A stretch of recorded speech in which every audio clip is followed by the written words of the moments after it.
Sclérose en plaques, mon combat. Trois options s'offraient à moi mi-2020. Pourquoi j'ai choisi de prendre la vitamine D plutôt que les autres options qui s'offraient à moi? Donc, si tu veux en savoir plus, rejoins-moi juste après ça.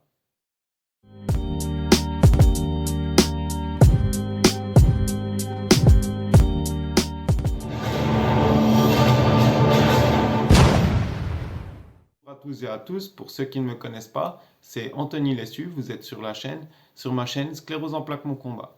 Donc aujourd'hui, j'ai décidé de vous retrouver pour vous parler un peu de comment, comment il m'est venu l'idée de prendre la vitamine D à haute dose, quoi. Donc mi-2020, en fait, j'étais vraiment, comme je vous l'ai dit, affaibli, quoi. Je veux dire, j'étais vraiment raide de partout. J'arrivais plus trop à me déplacer avec le fauteuil, les choses comme ça. Et puis, avec ma conjointe, on a commencé à regarder un peu ce que je pouvais mettre en place, quoi, pour essayer de guérir ou d'améliorer ma situation parce que ça devenait invivable. Pour moi, comme pour ma conjointe.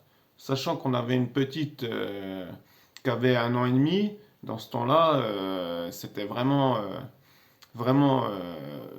fallait trouver quelque chose quoi pour que ça aille mieux quoi. Parce que moi je pouvais plus vivre comme ça et ma conjointe ne pouvait plus vivre aussi comme ça quoi. Je veux dire, c'était vraiment très très difficile quoi au quotidien.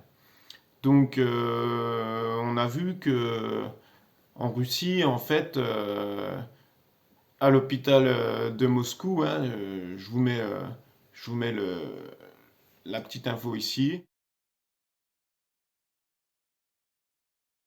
Donc, ce qui s'est passé, c'est que on s'est renseigné, on a vu que en Russie, par exemple, ils faisaient une autogreffe de cellules souches. Et donc, cette autogreffe de cellules souches, en fait, on part en Russie et donc on fait une grosse chimiothérapie pour faire un reset hein, du système immunitaire. Donc, avant de faire cette chimiothérapie, on a donc une ponction de la, comment ça s'appelle? De la moelle épinière, hein, où ils retirent la moelle épinière. Puis dedans, après, en laboratoire, ils vont donc nettoyer les cellules souches, essayer de garder que les bonnes.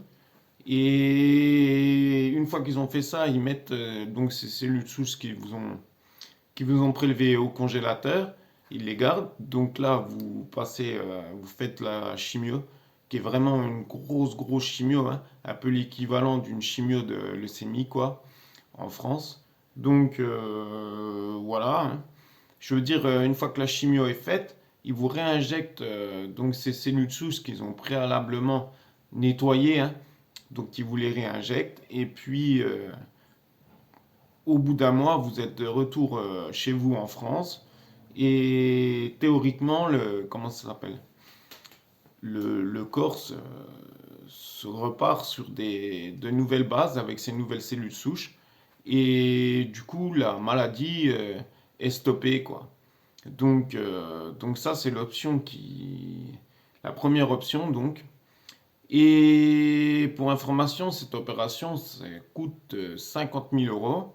Donc, c'est pas un petit investissement. Donc, je pensais sérieusement à faire ça. Donc, j'avais trouvé pas mal de personnes hein, qui l'ont fait sur Internet. Donc, je vais te les présenter, les 2 ou 3 exemples que j'ai vus, hein. Je te les mets donc juste là.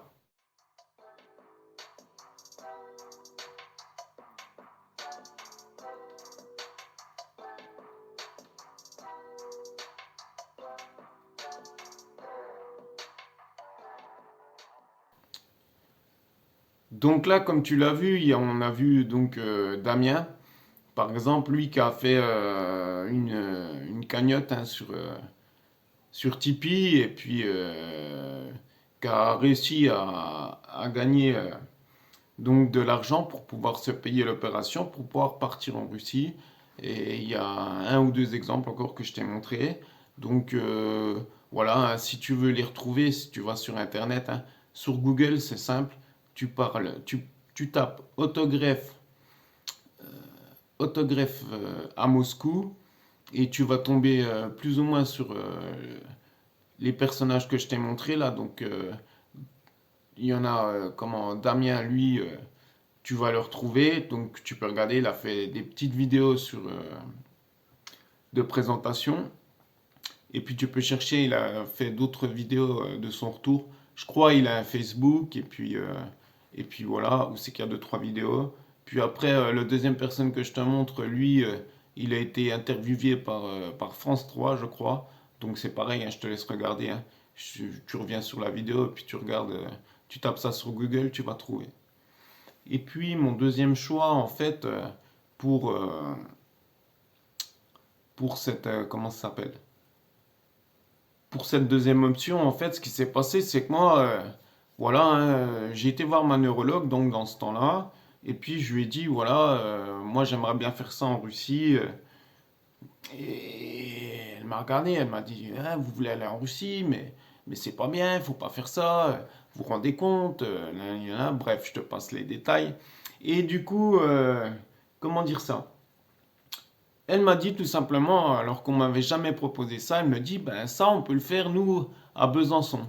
Mais par contre, c'est pas des cellules souches, c'est une autogreffe de moelle épinière. Donc au final, moi je me suis renseigné et puis c'est un peu pareil quoi. Je veux dire, par contre là, bah, c'est comme en Russie quoi, hein. Vous faites une grosse chimiothérapie, je vous dis l'équivalent de si vous aviez une leucémie, hein, pour vraiment faire un reset au niveau des globules blancs, hein, tout simplement. Donc tout détruire. Donc c'est une très grosse chimio et du coup, voilà. Bon, l'avantage c'est que ce que je savais pas, c'est qu'il le propose en France en fait, hein. Et donc c'était juste à côté de chez moi, là, à 80 km, c'était à Besançon, donc au CHU de Besançon. Voilà, et du coup, ce que je savais pas aussi, c'est que, en fait, on n'est pas libre de décision, en fait. En fait, vous demandez à faire cette opération, et du coup, votre cas passe en commission. Donc, en fait, c'est les médecins qui vont décider à votre place si comment dire, si vous êtes c'est le bénéfice-risque en fait, hein. C'est vrai qu'il y a énormément de risques à faire cette énorme chimio. Donc si vous voulez, tant que les médecins ne donnent pas leur aval, vous pouvez pas le faire quoi. Donc ça c'est resté en stand-by. Et je remercie le Covid quoi, parce qu'au final c'est ça qui s'est passé, hein.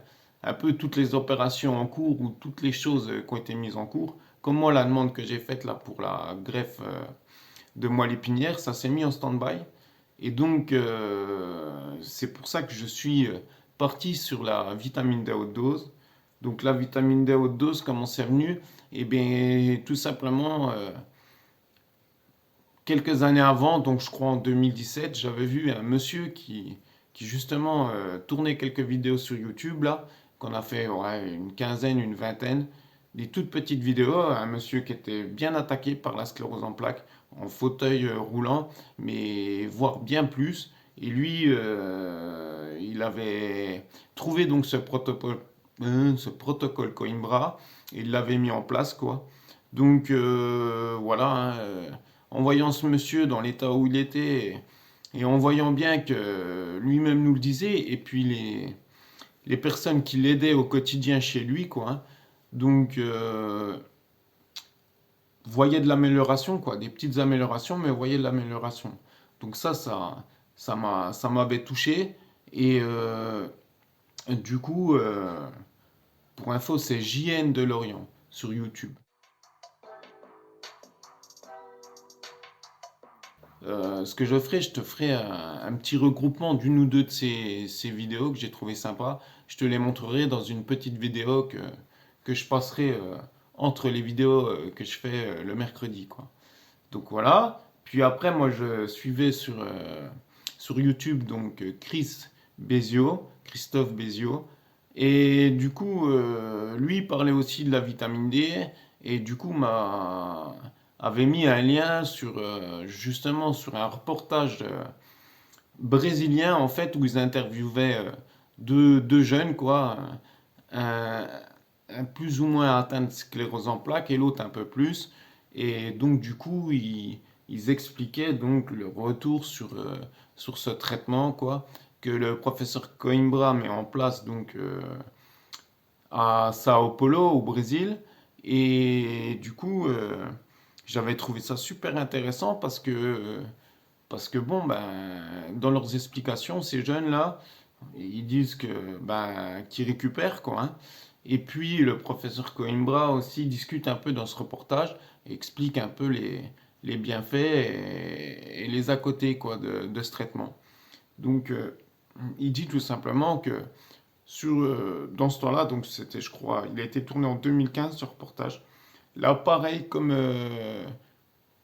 la vidéo de JN de Lorient, là je te ferai un petit montage, puis je te mettrai ça en parallèle de mes vidéos que je fais par semaine. Comme ça, tu pourras voir ce reportage-là.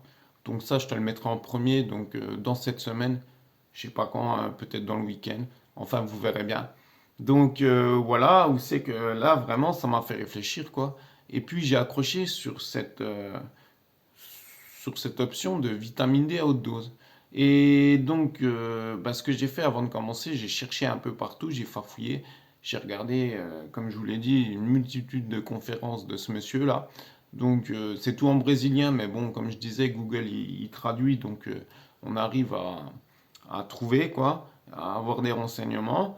Et puis derrière, j'ai vu aussi que ça en parlait pas mal, quoi, en fait. Le fait de creuser un peu sur la vitamine D, j'ai vu qu'en fait, il y avait plein de médecins tout autour de chez nous.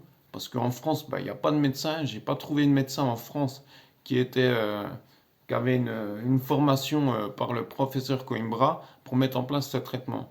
Donc ça doit exister, je pense qu'il faut chercher plus. Mais donc du coup, on en a en Angleterre, on en a en Espagne, on en a en Italie, on en a tout autour de chez nous, mais moi j'ai pas trouvé en France. Donc ce que j'ai fait, j'ai continué à chercher, et puis du coup j'ai trouvé quand même donc le protocole Coimbra qui est remis en français hein, sur Internet. Donc ça c'est un lien, ben, je vais te le mettre dans la description, comme ça tu pourras aller voir de toi-même. Et le fait d'avoir trouvé ce protocole Coimbra, ça a renforcé mon envie de, comment dire, de prendre cette vitamine D à haute dose, hein, tout simplement. Donc j'ai suivi à la lettre le protocole et puis je me suis lancé, quoi, hein, donc fin octobre 2020. Donc voilà, hein, je veux dire, c'est un peu, moi j'étais un peu démuni dans ce temps-là et c'est vrai que j'aurais pu prendre. J'étais à deux doigts de partir faire comme je vous l'ai dit, hein, une autogreffe de moelle osseuse hein, en France, donc, parce que partir en Russie, j'étais pas vraiment emballé, j'ai envie de dire. Donc voilà, hein, j'étais prêt à faire ça. Et puis il y a eu le Covid dans cette période-là, et puis du coup c'est tombé à l'eau, on va dire. J'ai pas eu de nouvelles, j'ai pas eu de retour. Donc du coup, ben, je suis parti sur le traitement de vitamine D haute dose, hein. Et puis en même temps, vu dans l'état où j'étais, je risquais rien à tenter ça. Après, ce qu'il faut bien voir, c'est que, ouais, comme le dit le professeur Coimbra, comme tu le verras dans le petit reportage là, en fait, la contrepartie de ce traitement, en fait, tout simplement, c'est le risque d'occlusion rénale, hein, je veux dire. Pourquoi? Parce qu'en fait, la vitamine D, quand tu la prends normalement, en fait, ça aide à fixer le calcium. Et quand tu la prends en haute dose, en fait, ben, le phénomène s'inverse, c'est-à-dire que tu, tu te retrouves à décalcifier. Donc, vu que tu te retrouves avec plein de calcium dans le sang, en fait, qu'est-ce qui filtre le sang? C'est les reins. Et du coup, il faut être vraiment sûr que tes reins fonctionnent bien avant de prendre ce traitement. C'est la seule chose à voir. Et du coup, comment dire? Si tu as la preuve que tes reins fonctionnent bien, tu peux y aller, quoi. Essayer de trouver essayer de trouver ton dosage, ton réglage. Et du coup, par rapport au protocole Coimbra, hein, je veux dire, tu regardes dans la description, je te le mets. Et vraiment, tout est bien expliqué. Et après, ben, c'est à toi de te lancer, quoi. Moi, je l'ai fait sans médecin. Pourquoi? Parce que je me dis que je suis pas plus con qu'un autre. Et tu vois, au final, ça fait 1 an que je l'en prends. J'ai juste quelques prises de sang à faire assez régulièrement pour, voilà, quoi. Donc voilà ce que je voulais dire là-dessus. Donc c'est vraiment les trois options que j'ai eues. Donc la greffe de cellules, l'autogreffe de cellules souches, donc en Russie, ou alors l'autogreffe de moelle épinière, donc en France, ou alors la vitamine D, quoi. Donc je suis parti sur l'option de la vitamine D, et puis en fait, au final, je trouve que ça marche plutôt pas mal. Bon, c'est sûr, c'est pas exceptionnel non plus, mais ça m'a rendu pas mal de choses, quoi. Et voilà, la vitamine D, je veux dire, c'est un bon point si tu veux. Honnêtement, ça stoppe la maladie, quoi. Je veux dire, après, tu récupères ce que ton corps récupère à hauteur, hein. Je veux dire, là, je suis encore en train de récupérer. C'est clair, c'est long, c'est lent, mais au final, ouais, ça m'a vraiment aidé, quoi. Et je veux dire, ça m'aide encore au jour d'aujourd'hui. Donc, voilà ce qui m'a fait prendre la vitamine D, quoi. C'est vraiment, j'avais ces trois options. Et le fait de faire ces énormes chimios, là, de leucémie, hein, je l'ai vu, hein, j'ai un ami qui a une leucémie, là, un collègue de travail. Et j'ai vu, c'était quoi j'ai envie de dire, c'est toi et ta chance, hein. Je veux dire, les gens qui partent en Russie, comme je te l'ai montré avant, là, si tu fais la recherche, comme Damien, tout ça, bon, ben, ils sont pas morts, hein, mais on n'a pas vraiment de retour, quoi. J'ai eu du mal de trouver des petites vidéos de leur part qui t'expliquent un peu la suite hein, des événements une fois qu'ils sont rentrés chez eux. J'en ai trouvé une ou deux, quoi, mais bon, ma foi, si toutefois toi tu regardes et puis que tu recherches et puis que tu trouves quelque chose, je suis preneur, hein, tu peux me le mettre en commentaire ou me le dire par MSN, par Messenger, excuse-moi. Et voilà quoi. Donc voilà pour aujourd'hui, hein. Donc comme je te l'ai dit, ce que je fais cette semaine, je te mets le lien sous la description du protocole Coimbra en français. Et puis comme ça, tu peux regarder et faire ta propre expérience. Et je pense ce week-end, je vais te mettre la vidéo du reportage sur les deux Brésiliens, les deux jeunes, qui étaient faites donc au Brésil. Comme ça va te mettre, tu verras leur explication et les explications du docteur Coimbra sur ce protocole. Et puis voilà quoi. Donc je te retrouverai sûrement la semaine prochaine pour, euh, pour t'expliquer ce coup-là, moi comment j'ai mis en place ce protocole et puis comment ça s'est déroulé plus ou moins par la suite quoi, jusqu'au jour d'aujourd'hui. Donc ça va être assez rapide, hein, mais comme ça, comme ça tu comprends bien l'optique et il n'y a rien d'énorme et de fou à faire ça. Je veux dire, si ta santé rénale est correcte, hein, je veux dire ça tu le sais en faisant tu fais un bilan sanguin complet, hein, tu demandes à ton médecin et voilà. Donc je t'en dis pas plus, je te dirai ça la semaine prochaine. Donc je te dis ciao, je te dis à la semaine prochaine. Allez, ciao!